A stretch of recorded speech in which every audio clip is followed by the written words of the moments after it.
मंडळी, हा गाजरचा हलवा दिसायला जेवढा सुरेख दिसतो ना, खायलासुद्धा तेवढाच भारी झालेला, एक नंबर लागत होता.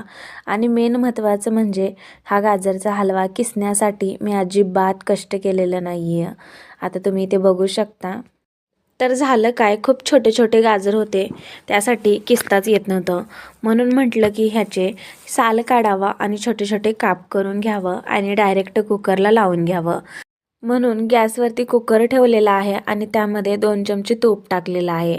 आता ह्या तुपामध्ये बारीक आपण जे काप केलेले गाजर आहेत ना, ते टाकणार आहोत आणि अगदी 2 मिनिटवर गॅसची फ्लेम आहे ना ते फुल करून हे जे गाजर आहेत ना ते भाजून घेऊया.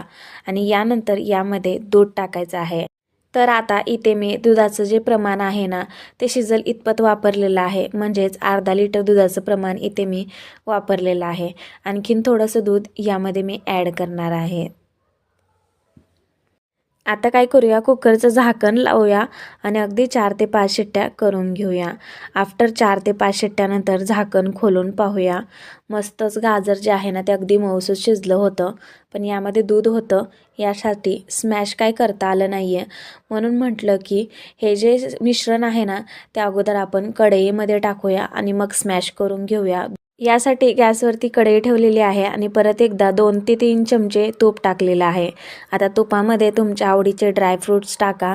तर इथे मी काजू बदामचे काप आहेत ना ते टाकून घेतलेले आहेत.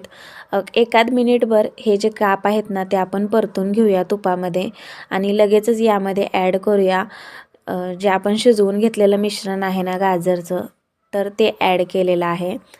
आणि दूध पूर्णपणे कमी होईपर्यंत परत एकदा आपल्याला हे शिजवून घ्यायचं आहे. आणि आता तुम्हाला व्हिडिओमध्ये दिसतच असेल, दूध अगदी कमी झालेलं आहे.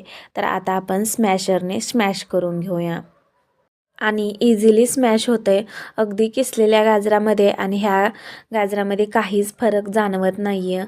मस्तच गाजरचा हलवा तयार होतो. तुम्ही सुद्धा ह्या प्रकारे नक्कीच बनवून पहा. तुम्हाला सुद्धा हा गाजराचा हलवा नक्कीच आवडेल. आता पूर्णपणे दूध जे आहे ना ते कमी झालेलं आहे. तर आता यामध्ये चवीनुसार साखर ॲड करणार आहोत, तसेच वेलची पावडरसुद्धा ॲड करणार आहोत. साखरेचं जे प्रमाण आहे ना ते तुमच्या आवडीनुसार तुम्ही कमी किंवा जास्त करू शकता. कसे कोणाला जास्त गोड आवडतं तर कोणाला कमी गोड आवडतं, त्यासाठी इथे मी प्रमाण सांगितलेलं नाही आहे. साखर टाकल्यानंतर परत एकदा गाजराच्या हलव्याला पाणी सुटलेलं आहे, त्यामुळं परत एकदा हा जो हलवा आहे ना तो आपल्याला अगदी 5 मिनिटभर शिजवून घ्यायचा आहे. आणि आपला झाला ना तयार गाजराचा हलवा. कशी वाटली रेसिपी मला नक्की कमेंट्स करून सांगा. आवडल्यास लाईक, शेअर आणि चॅनलला नक्की सबस्क्राईब करा.